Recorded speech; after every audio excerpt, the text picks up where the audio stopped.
first things first, my name is Ahmed, and I am the academic coordinator at IH Cairo. And I am also a TEFL trainer and also Delta Module trainer. And I've been teaching for like over 10 years now. I train teachers and I also do some kind of management at IH Cairo. And it's really nice to see you today on our first session, maybe together. And today we'll be looking at how to master your message and also how to sound more confident in a job interview. So basically, I'll be looking at the things that we really need when it comes to the language, and also some tips and some things that you should avoid, because these are very common mistakes that we often see in job interviews, and this might cause you like some kind of a rejection. You might say, oh, I got rejected because maybe I don't feel comfortable with my own language, maybe my body language is not the best, maybe I offended the HR, blah, blah, blah. So we'll be looking at these things, what to do, what not to do. So let's get started. Basically, I'll be looking at these three main things when it comes to job interviews. And the first one is grammar. Well, grammar is always one of the things that we like to avoid.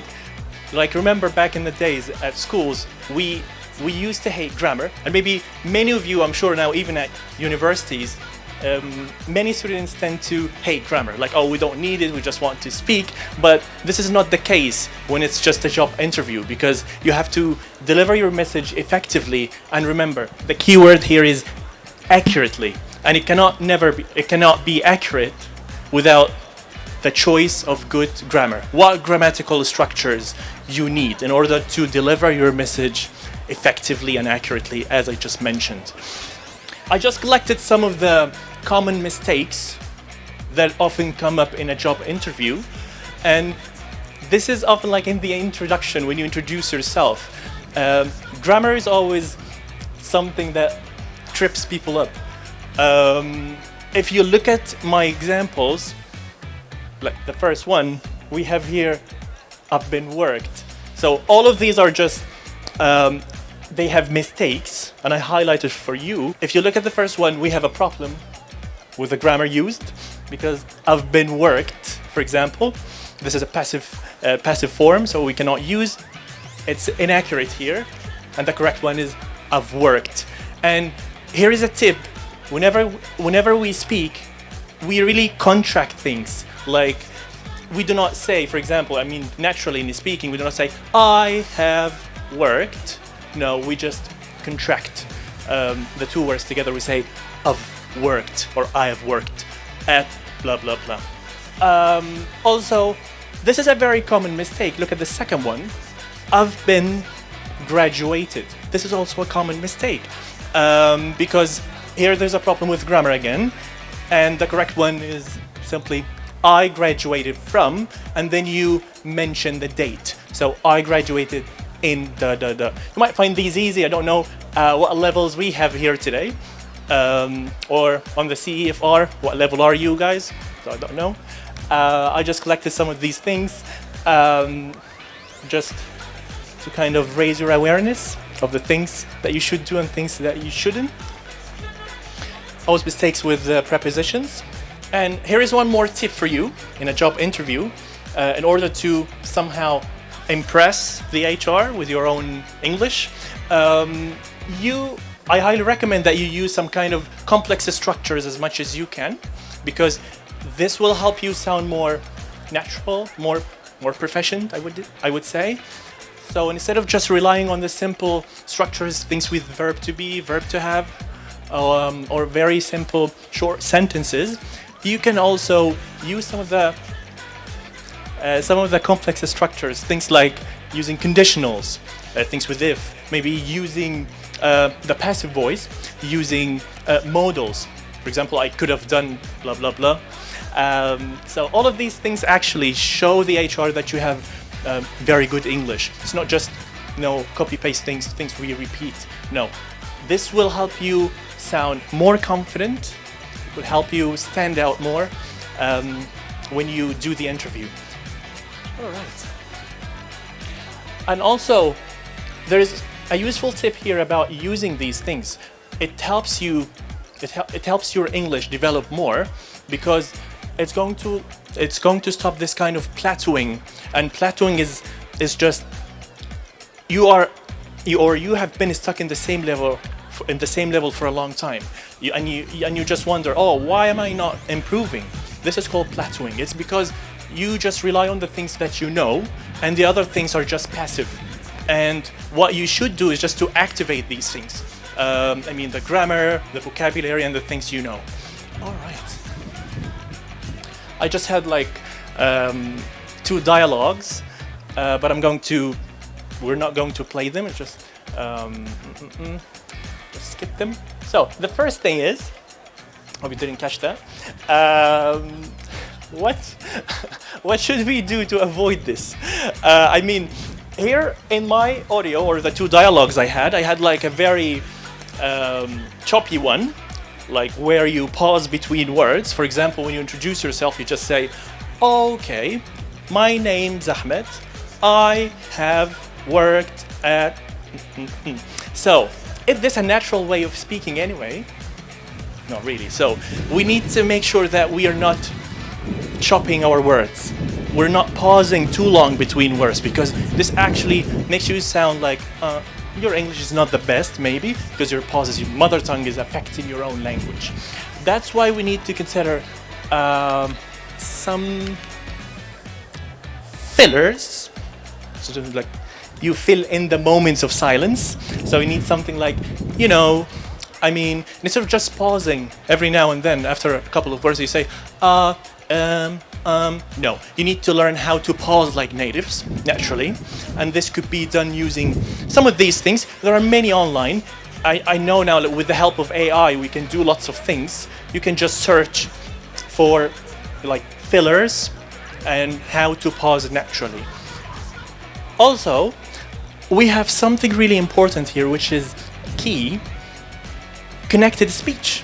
This is something often neglected when we study English, because we're just so focused on getting the grammar and vocabulary correctly, and we actually do not really give much attention to connected speech, how we connect our utterances together. Say utterances because it's spoken. For example, when you have I found a solution, so natives always like to link things together. Everything is squeezed together, like I found a solution. I found a solution, instead of just pausing between words. So linking consonants to vowels together makes things clearer and more natural. And also something simple like when I was at work.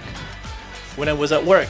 It's not like the other one, we don't really pause and we don't over-stress words. So things are pretty much, grammatical words are unstressed.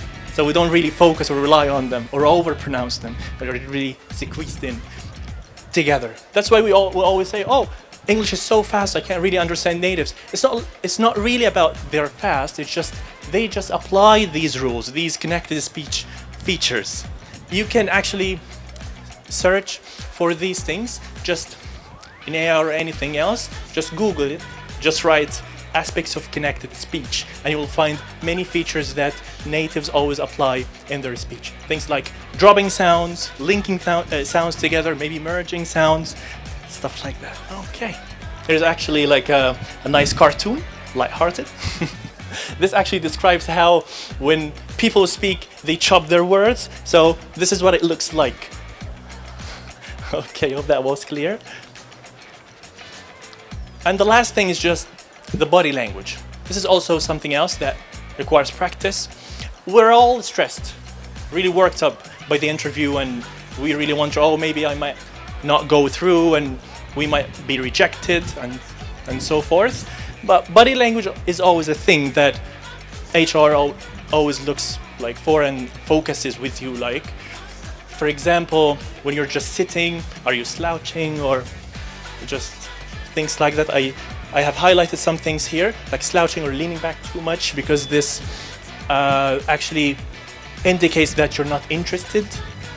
And also, eye contact. Eye contact is very important.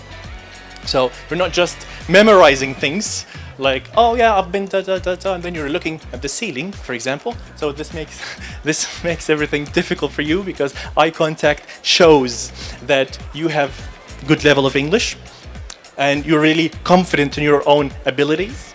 All right, crossed arms, something you shouldn't do, and maybe touching your face, your hair constantly because you're so stressed out. We're all stressed out.